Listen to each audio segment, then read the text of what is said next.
Hola, gracias por la invitación, gracias por estar acá. Es para mí una alegría. Eh, a mí me pasa con Eve, yo la conocí a Eve en Córdoba y la vi durante una serie de veces cada vez que ella iba a Córdoba de visitas. Eh, Después cuando vivía en Buenos Aires la vi acá, pero la vi relativamente poco, alguna vez en su taller o en alguna situación social. Eve a mí me daba miedo, eh, porque había algo que tenía que ver con que Eve era el tipo de personas que todo el tiempo hacía preguntas y hablaba muy poco de ella. Y es lo que a mí no me gusta hacer. O es lo que a mí me gusta hacer. No me gusta hablar mucho de mí, me gusta preguntarle a los otros, pero ante la fuerza de Eve era medio imposible. Era como que había que responder todo el tiempo. Y yo siempre sentía que quedaba como en falta. Eve me preguntaba, ¿cómo hablan qué palabras usan los cordobeses para decir tal cosa? ¿Cómo se dice en Córdoba determinada cosa? Y siempre sentía que mis respuestas, que por otro lado eran a cosas a las que en general no les había prestado mucha atención y que tenía que pensar y que no sabía muy bien cómo responder, siempre sentía que la defraudaban. Y rápidamente como desechaba mi posible respuesta y cambiaba de tema, entonces empezaba a hablar de los monos, o sacaba un tema de conversación sobre, sobre algún, alguna lectura, un libro que compró o algún fascículo que había comprado alguna vez. Eh, Cuando la conocí, el primer libro que leí de Eve es una antología de Interzona que publicó Interzona, cuyo primer cuento es Guiando la Hiedra, que creo que es como el cuento el que todos conocemos y que además es el que realmente nos marca y el que se puede entender un montón de cosas en Eve. Y lo que sí recuerdo de ese primer encuentro es un cuento que a mí me impresionó muchísimo. Desde ese momento pasó a ser uno de mis cuentos favoritos. Un cuento que nunca creo que terminé de entender del todo y que cada vez que releo le encuentro partes nuevas y que nunca sé muy bien cómo lo hace o por qué lo hace.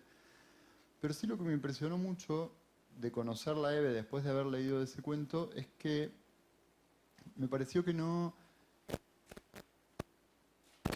había mucha relación entre la persona con la que estaba hablando y la persona que había escrito ese cuento.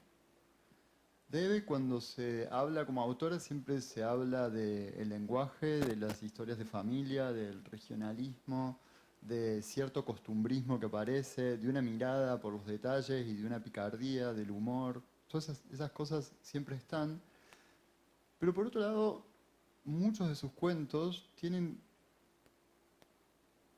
como una especie de densidad o plantean una especie de un quiebre en el sujeto narrador sumamente profundo y sumamente desarticulador, ¿no? Es como hay alguien que pasó por una experiencia terrible en algún momento y cuenta después de. Em, y siempre me asom siempre y recuerdo esa primera impresión de conocerla a Eve y sentir que estaba hablando todo el tiempo con un personaje.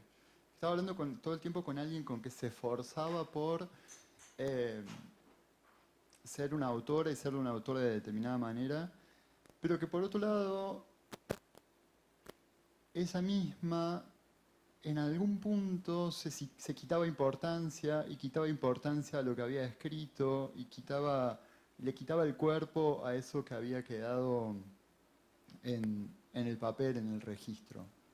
Durante mucho tiempo, o por lo menos en ese tiempo, leer la obra de Eve era... También esta semana fui tomando notas y están un poco desorganizadas y las voy a ir organizando mientras hablo. Durante mucho tiempo leer la obra de Eve era complicado. No sé, iba apareciendo de a poco en librerías de usados o circulaba en fotocopias. Decíamos, creo que esa primera eh, antología de Interzona para mí fue la puerta de entrada y después encontré Mudanzas, después encontré La Luz del Nuevo Día en la edición de capítulo, hasta que después poco a poco fueron apareciendo. Y me acuerdo de leer, de leer Guiando la Hiedra y de pensar cómo lo hace. Más allá de lo que dice el cuento, que es un cuento sumamente emocionante, Eh, ¿Cómo hace esto? ¿Cómo sostiene esa libertad total que uno siente que tiene para narrar, esa especie de falsa digresión? Porque en realidad no hay tanta digresión, todo está apuntando al mismo lugar, todo va al mismo eje. Eh,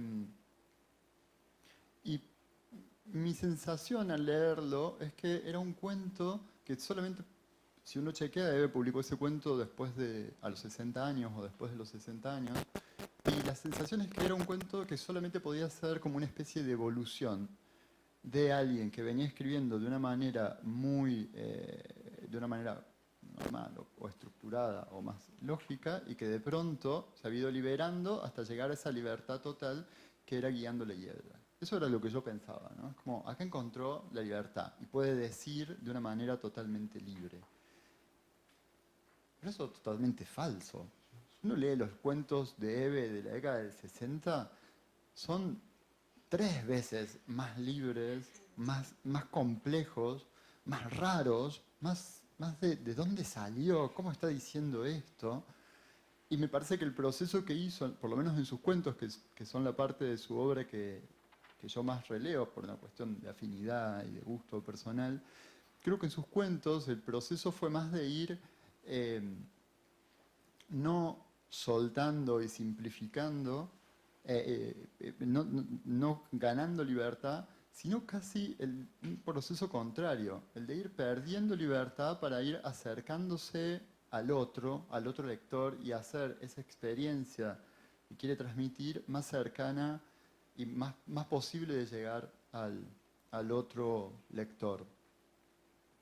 Ahora vuelvo sobre ese punto. Eh, en- y eso es otro de los problemas que hay con A mí la sensación, y por eso me alegró mucho saber que se iban a hacer estas jornadas, es que la sensación que yo tengo es que la obra de Eve es una obra muy poco analizada, a la que no se le terminó de dar el valor real que tiene, y a la que no se la mira con la altura y la complejidad que la obra presenta. Por eso me alegró un montón cuando me contaron que se iban a hacer estas jornadas. Creo que otro de los problemas que hay con Eve es que ella era muy personaje. eh, Sus preguntas, su forma de preguntar, su forma de imponerse en una conversación o en un lugar o de relacionarse con los otros, un poco dejaba en sombra su obra. Y por otro lado, sus largos años de coordinar talleres y todo lo hermoso que generó Eve en el mundo de los talleres hace que tengamos muchas declaraciones y que todos hayamos escuchado muchas declaraciones de Eve sobre cómo escribir, qué es escribir, determinados consejos que se van repitiendo, o ideas, pero que yo no sé exactamente si tienen que ver con cómo era Eve cuando escribía. Vamos, como ese lugar de soledad de Eve escribiendo, no sé si, incluso por ahí momentos sospecho que no seguían mucho sus consejos. Que hay algo mucho más complejo ahí atrás. Eh, a mí, Guiando la Hiedra me parece que es un texto clásico, y un texto, eso, eh, que de alguna manera sostiene esa especie yo lo sentí siempre como un texto muy aéreo, como una especie de encaje con muchos huecos, pero que va armando sentido en todo, pero que en el fondo se sostiene sobre dos movimientos que aparecen desde el principio. Uno es la temática del jardín, esta idea que es una temática literaria que se va repitiendo, que en el caso de Eve no estamos hablando de ningún jardín, ningún paraíso escondido detrás de altos muros, ningún parque inglés, sino un pequeño jardín de balcón, mirado con toda la atención, y esta cuestión de lo cotidiano, de lo mínimo, pero que en el fondo replica un montón de motivos literarios, ¿no? La temática del jardín y el espejarse en ese jardín.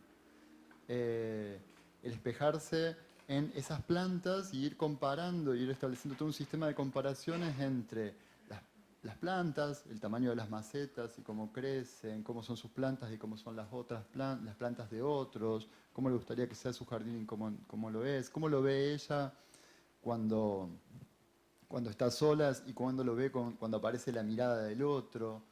¿sí? Y un anclaje muy fuerte en una planta preferida, en la planta querida, ¿no? Que pasa a ser casi como el lugar donde se espeja ese yo narrativo. El de la cautela, el de la pequeña maceta, el de odiar los brillos o los tornasoles.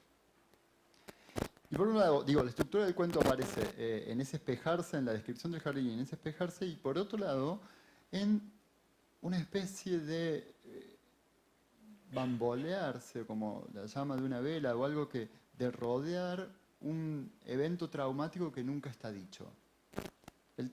Sobre todo la segunda parte del cuento se organiza en base a un antes y una ahora, ¿sí? Todo el tiempo hay un antes y una ahora, pero no queda claro qué fue ese antes, y, digamos, qué delimita el antes y el ahora. Es muy sutil para decirlo, o es muy discreta para decirlo. Intuimos que tiene que ver con estos muertos que vuelven de alguna manera, intuimos que tiene que ver con un quiebre en la vida del yo narrativo, pero nunca está, ¿sí? Hay como una ausencia en ese núcleo central del relato. Hay algo que no quiere, no quiere contar. Y en el medio, en la comparación entre ese antes y ese ahora, lo que va apareciendo todo el tiempo es una serie de pérdidas y una serie de... y algo que me parece que aparece a lo largo de toda su obra, que tiene que ver con la soledad. Muchos de los finales de Eve son finales de personajes sumamente solitarios, ¿sí? Personajes que quedaron en la soledad y que lo perdieron. Que perdieron a sus pares, que no encuentran forma de comunicarse con sus pares, o que perdieron a Dios, a la mirada de cuando en el final de Guiando la Hiedra dice, me gustaría contarles, lo voy a tener por acá porque lo copié, pero me gustaría contarles que se encuentra muy lindo ese día y me gustaría contárselo a alguien, pero todo el mundo está trabajando, no tengo con quién compartir esto, y me gustaría agradecerlo a alguien, pero no sé a quién. Como todos lugares que fue perdiendo y hay una última soledad ahí que en ese cuento hace como un giro. Como les contaba, yo cuando leí Guiando la Hiedra pensé que era un cuento de llegada, un cuento que se podía escribir a una determinada edad. Hoy Susana decía que no se lo había dejado hacer a una determinada edad porque todavía era muy joven. Pero es muy misterioso, o es muy sorprendente ver cómo las mismas ideas aparecen en cuentos muy anteriores, ¿sí? En Eli Eli Lama Sabachthani, que no sé exactamente cómo se pronuncia, es uno de sus primeros cuentos, y a mí me parece otro de esos cuentos fundamentales en el mundo de Beauvoir. Es como, creo que ahí hay un montón de cosas que ella va a retomar después y que lo va a ir desplegando. Se lo publicó en 1963, tenía 27 años, y el cuento se estructura, como muchos de otros sus cuentos, como una serie de anécdotas, y en este caso como un recorrido por una ciudad, alguien que va recorriendo una ciudad y se va encontrando personajes, y en lugar del yo narrativo, en lugar de espejarse en las macetas y en las plantas de su jardín, lo que va haciendo es ir espejándose en los personajes con los que se va cruzando y con los que se va encontrando. El cuento es muy extraño. Por momentos uno puede sentir que coquetea con el absurdo o con el surrealismo, con algo de tal vez de Felisberto Hernández, con una rareza un poco que viene del mundo de los sueños, ¿no? Pero por otro lado, el cuento en el fondo es como un cuento que todo el tiempo está hablando lo mismo, es como una voz muy neurótica que se va enrollando y se va neurotizando frente a un vacío, a algo que no logra entender, ¿sí? Eh, Parece como un hablar que se sostiene solo para existir, un rulo, un enrolle, y como un hablar que proviene, pareciera, de un miedo terrible al silencio, al quedarse callada y a lo que puede llegar a aparecer en ese silencio. Em, Todo el tiempo uno duda de cuál es el sentido de lo que está leyendo, si tiene un sentido. Y creo que justamente ese es el tema del cuento. El cuento se está metiendo con el sinsentido y con qué hacer con ese vacío y con ese sinsentido. De una manera totalmente amorosa y con muchísima altura, porque yo digo, el cuento se mete con el sinsentido y ya a mí me da vergüenza decirlo, como tema de hoy, el sinsentido de la vida. Pero no, Eve lo hace como, con muchísima altura y con un lugar de mucho compromiso y muy personal, muy original. Eh, Como les decía, el personaje se va espejando en una serie de cosas que se encuentran y por ejemplo aparecen unos jubilados mirando a un río y la voz narrativa dice, me pregunté hasta qué punto mirar el río era una ocupación absorbente para ellos y no me pude dar cuenta. Además me sentí molesto, como si algo estuviera fuera de lugar. Los jubilados por una parte porque estaban en una atmósfera marina y el río por otra porque estaba lleno de jubilados. Entonces me fui a tomar un café y una de las ventajas de tomar un café consiste precisamente en que ya sé cómo va a ser. Y las jornadas de hoy, el título me parece que es perfecto porque tiene que ver con narración y experiencia, porque además la idea de experiencia aparece todo el tiempo, y esta idea en EBD, o por lo menos algo que aparece mucho en sus cuentos es enfrentarse a algo que, que el narrador o que el personaje no entiende, que enfrenta a un sinsentido y a un vacío vital, y escapar hacia una trampa de orden, ¿sí? Hacia una trampa de significado impuesto.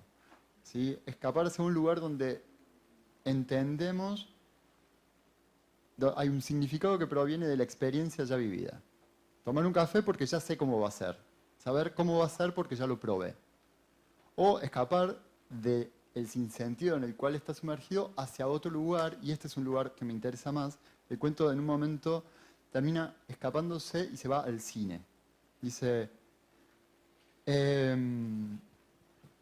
el personaje viene entendiendo que no hay ninguna lógica, que no hay ningún sentido en lo que le está pasando, entonces todo se resuelve en nada, cito, todo se resuelve en nada y no llego a ninguna conclusión. Pero yo voy a llegar a alguna conclusión. Yo voy a ir al cine con el dinero que tengo. Voy a ver películas cortas sobre la vida en Holanda o la artesanía del vidrio. Sí, señor. Y lo que aparece ahí es que ante ese discurrir del lenguaje que no se ancla en ningún lugar, ante ese no entender, ante la soledad al que se enfrenta el personaje que narra, la soledad y lo desordenado de todo lo que lo rodea, el vacío, lo que aparece es un recurrir a la narración. Lo que aparece es recurrir a alguien que nos cuente una historia para salvarnos de este lugar donde no hay historia, donde no hay lógica. Y es un subyugarse al poder de quien cuenta y el que nos hace creer la ilusión de que hay un orden. Que no es un tema menor que aparezcan instancias que también aparecen en varios de sus cuentos. Refugiarse en un lugar en el que alguien nos cuenta cosas. Sobre todo porque esa es su profesión. Esa profesión en el fondo debe. Es alguien que nos está contando cosas. Y es muy misterioso porque alguien que no cree del todo en la lógica de contar termina trabajando de eso, termina generando ese lazo con el otro, ¿no? El final del cuento es sumamente demoledor porque se mete con otros de sus temas, que es, creo yo, la pérdida de lo divino, la pérdida del padre o de la instancia superior que ordena, eh, y termina demoliéndolo. El final es, cuando llegué a la pieza, no quise hacer el esfuerzo de desvestirme. ¿Para qué desvestirme si el día siguiente me tendría que vestir otra vez? ¿Qué espacio mediaba entre las 10 de hoy y las 8 de mañana? Entonces solo dije al acostarme, Eli Eli lama sabactami, y me acordé que alguien había dicho, llama a Elías. Yo la primera vez que lo leí no lo entendí. Pero el chiste es que la frase es una de las frases que dice Jesús en la cruz. El Hijo de Dios está hablando con Dios, es palabra divina, y está diciendo, Padre, Padre, ¿por qué me has abandonado? ¿Por qué no hay Padre? ¿Por qué no tenemos Padre? y nosotros no lo podemos entender. Él dice, Eli, Eli, lama sabactani. Eli significa padre. Y la persona que está ahí presenciando esa muerte y presentando ese pedido entiende que Eli significa Elías. Como en ese lugar, a ese lugar nos lleva Eve en este cuento. A un lugar de estoy perdido, no entiendo nada, lo único que me rescata es un director de cine holandés que me cuenta cómo se hace el vidrio en Holanda, porque la palabra divina ya no tiene ningún sentido. ¿Sí? Ya no es posible entenderla. Porque hasta ese lugar llega el sinsentido.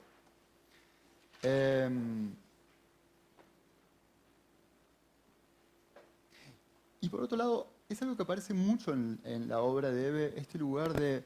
No necesariamente, creo que no hay ningún cuento donde Eve hable sobre escritores, sobre narrar, sobre contar.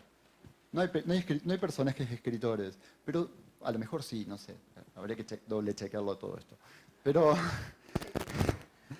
sí aparecen mucho situaciones de poder donde se está contando la historia y juegos de quién cuenta la historia.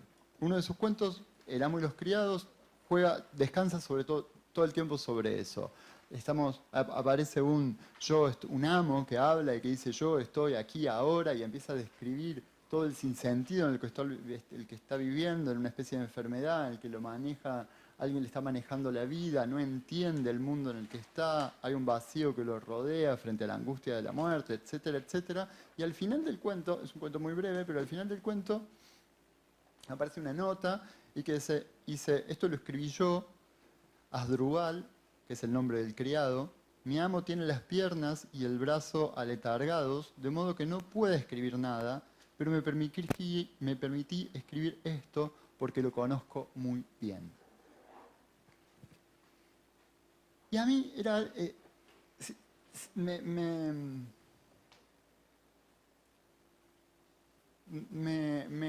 llama mucho la atención esta idea de poder conocer al otro cuando lo que aparece en muchos de sus cuentos es la imposibilidad de conocer al otro. ¿Sí? Gracias. Esa idea de esa soledad en la que terminan todos sus cuentos habla de que no puede llegar a conocer al otro, de que el personaje está solo, no puede conocerlo al otro, pero sí puede ponerse en el lugar del otro y darle voz. Y pensar cómo sería, y creo que ese es uno de los grandes gestos que atraviesa la narrativa de Eve, ponerse en el lugar del otro y pensar cómo sería ese otro, aunque sepa que no se puede hacer. Y al final, para terminar, responder esta pregunta de qué tipo de escritora era Eve, creo que para mí una de las respuestas posibles que encuentro tiene que ver con Impresiones de una directora de escuela, que es otro cuento que me encanta, porque es un cuento donde la voz es la voz de una autoridad, de un autor, ¿sí? Que debería mantener el orden dentro del espacio lógico de estas páginas, digamos, es construirse como autor, ella es la autoridad, pero que desde el principio del cuento, a ver si lo encuentro, desde el principio del cuento dice, desde el principio del cuento está en disidencia con esa autoridad, está ocupando un lugar para el cual no que no está preparada, porque sí está preparada, para el cual no se siente dispuesta a ejercer la autoridad. ¿Sí? Y eso aparece desde cómo organiza el discurso. Dice, yo soy una directora de un barrio apartado. Y uno piensa, una directora de un barrio apartado que empieza a hablar, y la lógica de la directora de escuela todos la tenemos en la cabeza, porque todos tuvimos directoras de escuela. Es la autoridad y habla por qué, quién, cuándo, dónde, cómo y por qué. Es como un discurso lógico y estamos aquí reunidos por tal motivo. Pero ella dice, yo soy el director de un barrio de escuela apartado, por el barrio pasa el frutero y anuncia la mercadería con una corneta. Y en el cuento todo el tiempo aparece una serie de situaciones que tienen que ver con cómo los otros que los rodean en esa comunidad le piden autoridad, le piden orden, las maestras gritan, los chicos les piden cosas, y ella todo el tiempo dice,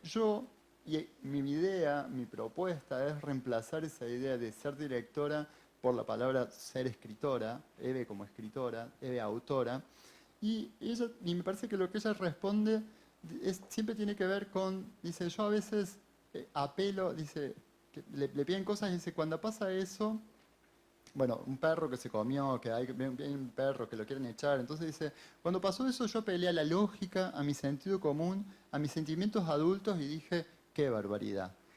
Pero por otra parte pensaba que era divertido. Y la maestra dijo enojada, no puede ser que entre todos los días este perro como Pedro por su casa y se lleve algo, y a mí, a la voz del narrador, una voz me decía, ¿y a mí qué me importa? Pero primó la voz de la cordura.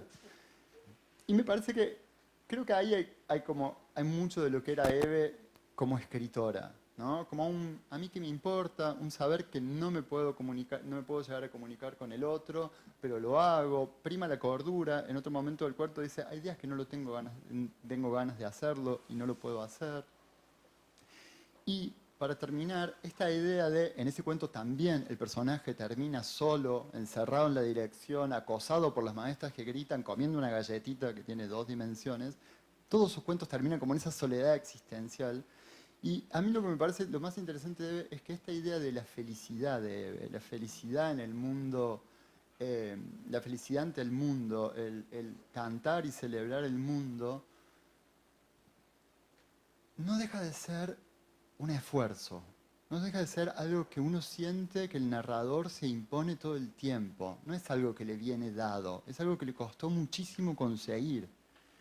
Y que por eso creo que el final de Guiando la Hiedra es tan conmovedor. Ella está en la cama, no tiene ganas de hacer nada, de pronto se va entonando, no entiende nada, no sabe qué es la onda Troy, pero igual ahí sigue guiando la hiedra y sigue escribiendo, guiándonos de alguna manera a nosotros. Sigue en ese hacer algo que sabe que no sirve para muchos, sospecho yo. Bueno, eso. Perdón, me extendí un poquito.